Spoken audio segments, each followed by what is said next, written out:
নমস্কাৰ। আজিৰ পাঠ্যক্ৰমত পাঠ লৈ আহিছোঁ দ্বাদশমান শ্ৰেণীৰ পাঠ্যক্ৰম অসমীয়া চলচ্চিত্ৰৰ গতিধাৰা নামৰ পাঠটোৰ প্ৰশ্ন উত্তৰেৰে। প্ৰথম প্ৰশ্নটো আছিল জ্যোতিপ্ৰসাদ আগৰৱালাৰ জয়মতী কথাছবিৰ কাহিনীৰ উৎস কি? এতিয়া জ্যোতিপ্ৰসাদ আগৰৱালাৰ জয়মতী কাহিনীৰ সেই উৎস আছিলে সাহিত্যৰথী লক্ষ্মীনাথ বেজবৰুৱাৰ জয়মতী কুঁৱৰী নামৰ যিখন নাটক আছিল, জয়মতী কুঁৱৰী নামৰ নাটকখনৰ পৰা উৎস হিচাপে লৈছিল। তাৰপিছত আহিছে জ্যোতিপ্ৰসাদ আগৰৱালাই কোনখন দেশত চলচ্চিত্ৰ নিৰ্মাণৰ প্ৰশিক্ষণ লৈছিল? জাৰ্মানীত। ৩ নম্বৰ প্ৰশ্ন, চিত্ৰবন ষ্টুডিঅ' কোনে নিৰ্মাণ কৰিছিল? চিত্ৰবন ষ্টুডিঅ'টো জ্যোতিপ্ৰসাদ আগৰৱালাই নিৰ্মাণ কৰিছিল।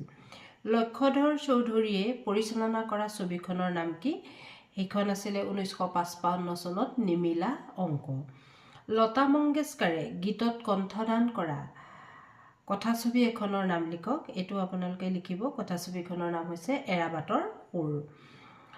তাৰ পাছৰ প্ৰশ্ন, জ্যোতিপ্ৰসাদ আগৰৱালাই নিৰ্মাণ কৰা দুখন কথাছবিৰ নাম লিখক। এখন হৈছে জয়মতী, দ্বিতীয়খন লিখিব ইন্দ্ৰমালতী। এই তলৰ কথাছবিকেইখনৰ পৰিচালকৰ নাম লিখিব দিছে।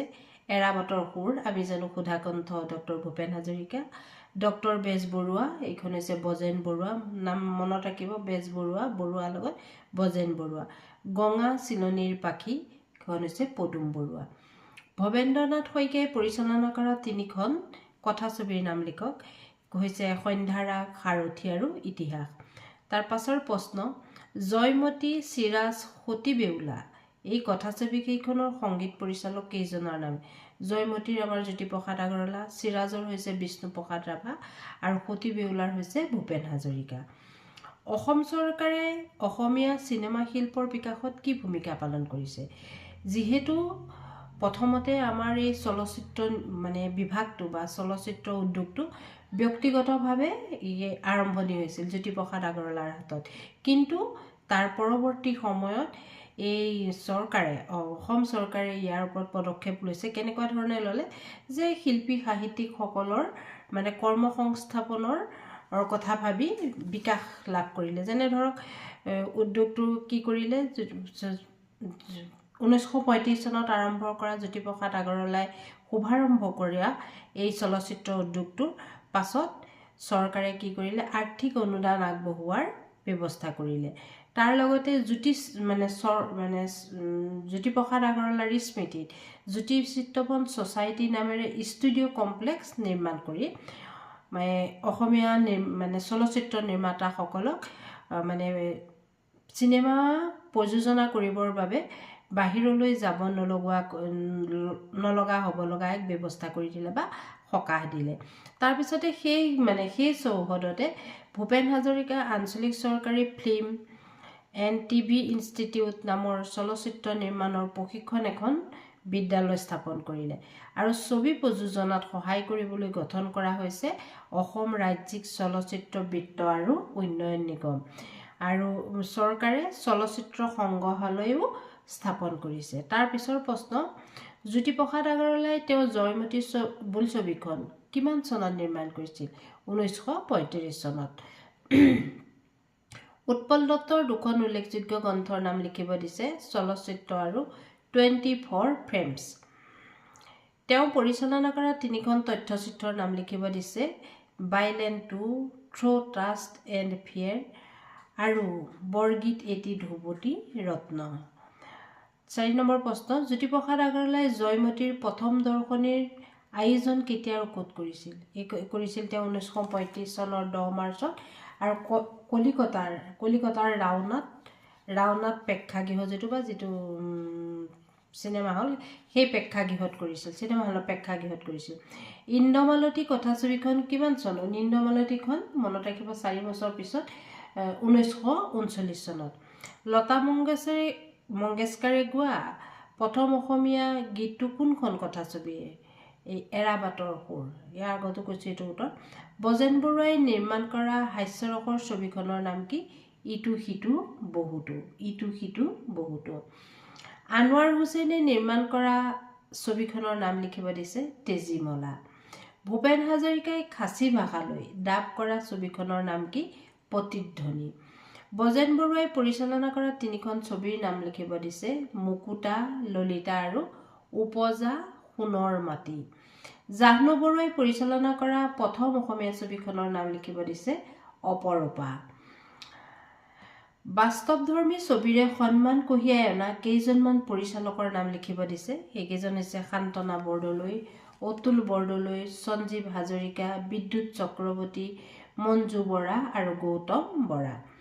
নাটকীয় উপাদানেৰে ভৰা কেইখনমান ছবিৰ নাম লিখিব দিছে মুকুতা, যোগবিয়োগ, উপগ্ৰহ, ভাইটি, চামেলি মেমচা আৰু আজলি নবৌ। ইয়াত কি আছে? নাটকীয় উপাদান আছে। অশোক কুমাৰ বিষয়াই পৰিচালনা কৰা ছবিখনৰ নাম কি? এইখন হৈছে যৌৱনে আমনি কৰে, য'ত আমাৰ বৰ্ষাৰাণী বিষয়াই 1998 চনত অভিনয় কৰিছিল। মুনীন বৰুৱাই নিৰ্মাণ কৰা ছবিখনৰ নাম কি? হিয়া দিয়া নিয়া। হিয়া দিয়া নিয়া। হাই ডেফিনেশ্যন ডিজিটেল পদ্ধতিত নিৰ্মাণ কৰা প্ৰথম অসমীয়া ছবি কোনখন? 2010 চনত সঞ্জীৱ সভাপণ্ডিতে পৰিচালনা কৰা জাংফাই জোনাক নামৰ ছবিখনেই হৈছে এইখন হাই ডেফিনেশ্যন ডিজিটেল পদ্ধতিৰ প্ৰথমখন ছবি।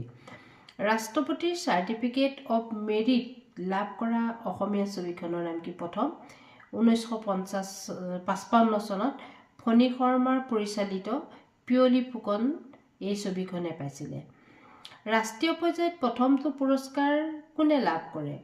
প্ৰথমটো লাভ কৰে ডক্টৰ ভূপেন হাজৰিকাই চামেলি মেমচাব ছবিত সংগীত পৰিচালনা কৰাৰ বাবে।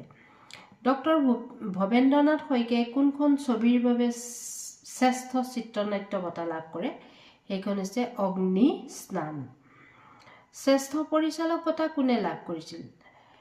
মানে জাহ্নু বৰুৱাই সাগৰলৈ বহুদূৰ এই ছবিখনৰ বাবে শ্ৰেষ্ঠ পৰিচালকৰ বঁটা লাভ কৰিছিল। সতী বেউলা ছবিখনৰ সংগীত কোনে পৰিচালনা কৰিছিল? আমি জানো ডক্টৰ ভূপেন হাজৰিকাই। কেইগৰাকীমান উল্লেখযোগ্য সংগীত পৰিচালকৰ নাম লিখিব দিছে জিতু, তপন, উপেন কাকতি, জয়ন্ত হাজৰিকা, জুবিন গাৰ্গ লিখিব। দীঘল প্ৰশ্ন আহিছোঁ এতিয়া। অসমীয়া চলচ্চিত্ৰ শিল্পলৈ জ্যোতিপ্ৰসাদ আগৰৱালাৰ অৱদান সম্পৰ্কে আলোচনা কৰক। আমি ক'ব লাগিব যে জ্যোতিপ্ৰসাদ আগৰৱালাই প্ৰথম ব্যক্তিগতভাৱে অসমীয়া চলচ্চিত্ৰ জগতৰ জন্মদাতা। তেওঁ জাৰ্মানীত শিক্ষা গ্ৰহণ কৰিছিল, প্ৰশিক্ষণ কৰি আহি নিজৰ দেশত সেই হেঁপাহটো নিজৰ দেশৰ ভাষাত, নিজৰ মাতৃভাষাত চিনেমা ৰচনা কৰি বা অভিনয় কৰাই কেনেকৈ মানে বোলছবি প্ৰদৰ্শন কৰিব পাৰে তেওঁ প্ৰথম আৰম্ভণি কৰিছিল। তেওঁ নাট্যকাৰ, সংগীতজ্ঞ, কবি, তাৰপিছত বোলছবিৰ সঞ্চালক, তাৰপিছতে বিপ্লৱী কবি, তেওঁ বহুত উপাধি আমি তেখেতক জানো। তাৰ লগে লগে আমি কি বুলি জানো তেখেতক? চলচ্চিত্ৰৰ জনক, অসমীয়া চলচ্চিত্ৰৰ জনক। তেওঁ কেতিয়া কৰিলে? 1935 চনৰ 10 মাৰ্চ তাৰিখে কলিকতাত জয়মতী চিনেমাখন মুক্তি লাভ কৰালে। তাৰপিছতে তেওঁ 1933 চনত আকৌ ভোলাগুৰিৰ চাহ বাগিচাত কি কৰিলে? জ্যোতি চিত্ৰ মানে চিত্ৰবন ষ্টুডিঅ'টো স্থাপন কৰিলে। এইটোও তেওঁৰ অৱদান। তাৰপিছত 1934 চনত লক্ষ্মীনাথ বেজবৰুৱাৰ জয়মতী নাটকখনত কথাছবিৰ ৰূপ দিয়াৰ কাম আৰম্ভ কৰিলে। কৰি পাছত কি কৰিলে? সেই জয়মতী কুঁৱৰীখনক আকৌ আমাৰ 35 চনত জয়মতী কথাছবি হিচাপে তাৰ পাছত নিৰ্মাণ কৰিলে। তাৰ পাছতে দ্বিতীয়খন হ'ল আপোনাৰ ইন্দ্ৰমালতী, তৃতীয়খন সবাক ছবি আৰু প্ৰথমখন ৰাজনৈতিক আৰু বাস্তৱবাদী ধাৰাৰ ছবি বুলি অভিহিত কৰা হয়। কাৰিকৰী শিল্পীৰ অভাৱত জ্যোতিপ্ৰসাদে নিজেই ছবিখনৰ চিত্ৰনাট্য পৰিচালনা, প্ৰযোজনা, সম্পাদনা, সংগীত ৰচনা তথা নৃত্য নিৰ্দেশিকা, কলা নিৰ্দেশনা সকলোতে তত্বাৱধান কৰিব লগা হৈছিল। আমি জ্যোতিপ্ৰসাদ আগৰৱালাই গোটেই মানে অসমীয়া চলচ্চিত্ৰ জগতৰ মানে পুৰোধা ব্যক্তি, তেওঁ মানে জনক, তেওঁৱে সকলোবিলাক কৰিছিল আৰু তেওঁৰ অৱদান নোহোৱা হ'লে আজি হয়তো অসমীয়া চলচ্চিত্ৰ জগতে কেনেদৰে মূৰ দাঙি উঠিলে হয় ক'ব নোৱাৰোঁ, কিন্তু তেখেতৰ অৱদান অসীম। তাৰপিছত দ্বিতীয়খন চলচ্চিত্ৰ তেখেতৰ ইন্দ্ৰমালতী, ঘাইকৈ ধৰক জয়মতী চলচ্চিত্ৰত হোৱা লোকচানৰ বোজা উঠাবলৈকে এইখন ছবি নিৰ্মাণ কৰিছিল মানে জয়মতীখনত তেখেতৰ প্ৰথম লোকচান হৈছিল আৰু এইখন মুক্তি পাইছিলে 1939 চনত তাৰপিছত স্বৰচিত কাহিনীৰ এটাৰে তেওঁ চিত্ৰৰূপ দিছিলে এইখনত তাৰপিছত 1948 চনত ফণী শৰ্মাৰ লগত যুটীয়াভাৱে লক্ষ্মীধৰ শৰ্মাৰ চিৰাজ গল্পৰ আধাৰত একে নামেৰে এখন কথাছবি নিৰ্মাণ কৰে চিৰাজ নামেৰে তেখেতক আমি কি ক'ব পাৰোঁ অসমীয়া চলচ্চিত্ৰ জগতৰ ভূতাতৰা বুলি ক'ব পাৰোঁ বা আৰম্ভণি কৰোঁতা বুলি ক'ব পাৰোঁ জনক বুলি কওঁ তেওঁ মানে যিমান মানে বহুমূলীয়া অৱদান তেওঁ আগবঢ়াই থৈ গৈছে বুলি লিখিব আৰু সদায় অসমীয়া জাতিৰ মাজত তেখেত চিৰস্মৰণীয় হৈ ৰ'ব সেইবুলি সিমানখিনি লিখিব হ'ব তাৰপিছত আহিছে আপোনাৰ 2 নম্বৰ প্ৰশ্নটো দিছে অসমীয়া চলচ্চিত্ৰ শিল্পলৈ ভূপেন হাজৰিকাৰ অৱদান সম্পৰ্কে উত্তৰটো লিখিছোঁ ডক্টৰ ভূপেন হাজৰিকা আছিল অসম তথা ভাৰতৰ এগৰাকী গায়ক সুৰকাৰ গীতিকাৰ সংগীত পৰিচালক তেখেত আছিল এগৰাকী চিত্ৰকৰ লেখক বিশ্ববিদ্যালয়ৰ মানে শিক্ষক চলচ্চিত্ৰ পৰিচালক আৰু আলোচনীৰ সম্পাদক জ্যোতিপ্ৰসাদ আগৰৱালাৰ জয়মতী কথাছবিৰ যোগেদি ভূপেন হাজৰিকাই কথাছবি জগতত প্ৰৱেশ কৰে আৰু তেওঁ 1956 চনত মুক্তি লাভ কৰা ভূপেন হাজৰিকাৰ এৰাবাটৰ সুৰ ছবিখন আছিল অসমৰ মাটিৰ বা অসমৰ সুৰৰ ওপৰত আধাৰিত এখন চলচ্চিত্ৰ তেওঁ ভাৰতৰ বিখ্যাত সংগীত মানে গায়িকা লতা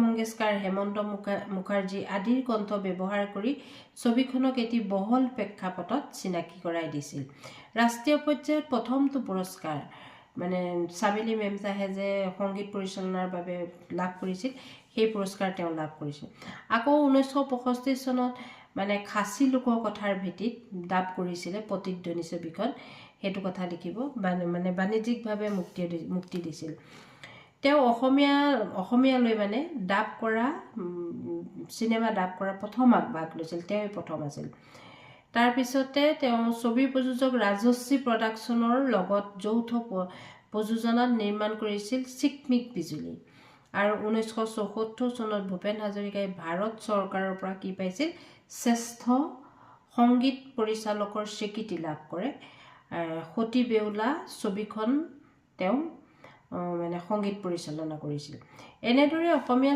চলচ্চিত্ৰ জগতলৈ তেওঁ অমূল্য মানে বহুমূলীয়া অৱদান আগবঢ়াই থৈ যায় আৰু আপোনালোকে যিখিনি জানে সেইখিনি মিলাই পেলাই তাত দিব তাৰ পাছত দিছে ভৱেন্দ্ৰনাথ শইকীয়াই জাহ্নু বৰুৱাই অসমীয়া চিনেমালৈ আগবঢ়োৱা অৱদান ওপৰত আমি ভূপেন হাজৰিকা আৰু সুধাকণ্ড ভূপেন হাজৰিকা আৰু ৰূপকৰ জ্যোতিপ্ৰসাদ আগৰৱালাৰ কথা ক'লোঁ এইবাৰ চাওঁ ভৱেন্দ্ৰনাথ শইকীয়াও আছিল এজন ঔপন্যাসিক গল্প লিখক নাট্যকাৰ বোলছবি পৰিচালক কবিতা নাটক গল্প উপন্যাস প্ৰবন্ধ সমালোচনা ব্যংগ তাৰপিছতে হাস্য আত্মজীৱনী শিশু সাহিত্যকে তেওঁ মানে সকলো দিশতে এজন মানে অৱদান আগবঢ়াই যোৱা ব্যক্তি আছিল সেইদৰে তেখেতে কি কৰিছিল 8খন বোলছবি তেওঁ পৰিচালনা কৰে আৰু ভাৰত আৰু বিদেশত তথা আন্তঃৰাষ্ট্ৰীয় বোলছবি মহোৎসৱত তেওঁ সুখ্যাতি লাভ কৰে 7খন বোলছবিৰ কাৰণে ভাৰত চৰকাৰে তেখেতক ৰজত কমল বঁটা মানে প্ৰদান কৰে তাৰপিছতে 1977 চনত মুক্তি লাভ কৰে তেখেতৰ সন্ধ্যাৰাগ আৰু ব্যৱসায়িক বা আৰু কলাগত সফলতাই বাস্তৱবাদী ধাৰাটোৰ দেহত নতুন তেজৰ সঞ্চাৰ কৰে তেওঁ সেই ছবিখনৰ পাছৰ পৰাই তাৰপিছত একেধাৰে তেওঁ অগ্নিস্থান অনিৰ্বাণ কোলাহল সাৰথি আৱৰ্তন ইতিহাস আদি ছবি নিৰ্মাণ কৰে আৰু কালসন্ধ্যাখন ক'ব যে হিন্দী ভাষালৈ মানে আন্তঃৰাষ্ট্ৰীয় ভাষালৈ ডাবিং কৰে তাৰপিছতে দ্বিতীয়গৰাকী হৈছে জাহ্নু বৰুৱা আমি জাহ্নু বৰুৱাৰ কথা খুব ভালদৰে জানো আমাৰ দিনৰ তেখেতে কি কৰিছিল অসমীয়া হিন্দী ভাষাত কেইবাখনো বোলছবি পৰিচালনা কৰিছিল অপৰূপাৰে তেওঁ আৰম্ভ কৰিছিল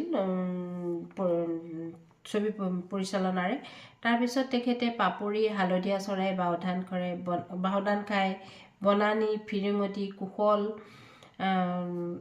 এই ছবিসমূহ তেখেতে নিৰ্মাণ কৰিছিল তেওঁ ছবিয়ে দেশৰ ভিতৰতে বহুতো সন্মান লাভ কৰিছিল আৰু তেওঁ সাগৰলৈ বহুদূৰ এই যিখন ছবি আছিল সেই ছবিখনৰ বাবে শ্ৰেষ্ঠ পৰিচালকৰ বঁটা লাভ কৰিছিল। এই প্ৰশ্নটো মই 1 নম্বৰ প্ৰশ্নটো দিছিলোঁ।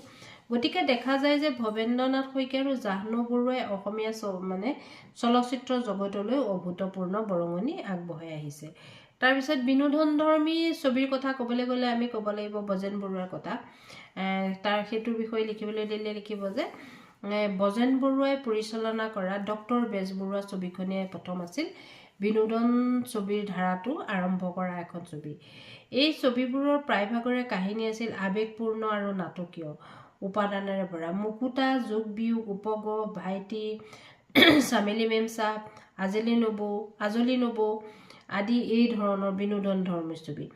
এই ছবিবোৰ চলচ্চিত্ৰ ভাষাৰ দিশৰ পৰা বৰ উচ্চ খাপৰ আছিলে।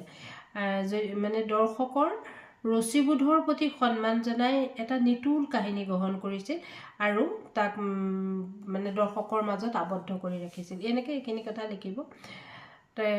সিমানেই আৰু বিনোদনধৰ্মী ছবিৰ বিষয়ে লিখিব পাৰিব আপোনালোকে নিজেও অলপ অধ্যয়ন কৰি।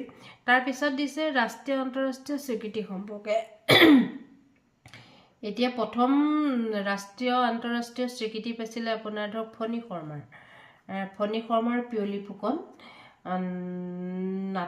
ছবিখনে কি পাইছিলে যে ৰাষ্ট্ৰপতি চাৰ্টিফিকেট অফ মেৰিট লাভ কৰিছিল আৰু সেয়ে আছিল প্ৰথমটো পুৰস্কাৰ, ৰাষ্ট্ৰীয় পৰ্যায়ত প্ৰথমটো পুৰস্কাৰ। আৰু ডক্টৰ ভূপেন হাজৰিকাৰ চামেলি মেমচাহ আছিল দ্বিতীয়। তাৰপিছত ভৱেন্দ্ৰনাথ শইকীয়া অগ্নিস্থান ছবিৰ বাবে শ্ৰেষ্ঠ চিত্ৰনাট্য বঁটা পাইছিল আৰু জাহ্নু বৰুৱাৰ সাগৰলৈ বহুদূৰ। এইবিলাক প্ৰশ্ন মই আগত কৈ গৈছোঁ, সেই কথাখিনি মিলাই আপোনালোকে লিখিব। আৰু বহুকেইজন তেনেকুৱা ৰাষ্ট্ৰীয় আন্তঃৰাষ্ট্ৰীয় বঁটা লাভ কৰা আছে, ধৰক ৰুদ্ৰ বৰুৱা, ভাগীৰথী, বিষ্ণু খাৰঘৰীয়া, তেওঁলোকৰ কথা লিখিব আৰু নাটকৰ কথা অলপ লিখি দিব, হৈ যাব ইমানখিনি। আজিলৈ এই প্ৰশ্নটো অলপ আপোনালোকে পঢ়িব মানে কি জ্যোতিপ্ৰসাদ আগৰৱালাৰ পৰা আৰম্ভ কৰি জাহ্নু বৰুৱা, ভৱেন্দ্ৰনাথ শইকীয়া এইসকলৰ, তাৰপিছতে আপোনাৰ বিষ্ণু খাৰঘৰীয়া, এইখিনি গোটেই মানুহখিনিৰ কথা অলপ লিখি দিব। উত্তৰটো আপোনালোকৰ ভাল হ'ব। ধন্যবাদ সকলোকে। মই শুভেচ্ছা জনাইছোঁ আৰু সকলোৰে পৰীক্ষা ভাল হওক। ইমানতে মোৰ পাঠ্যক্ৰম সমাপ্ত কৰিছোঁ। নমস্কাৰ।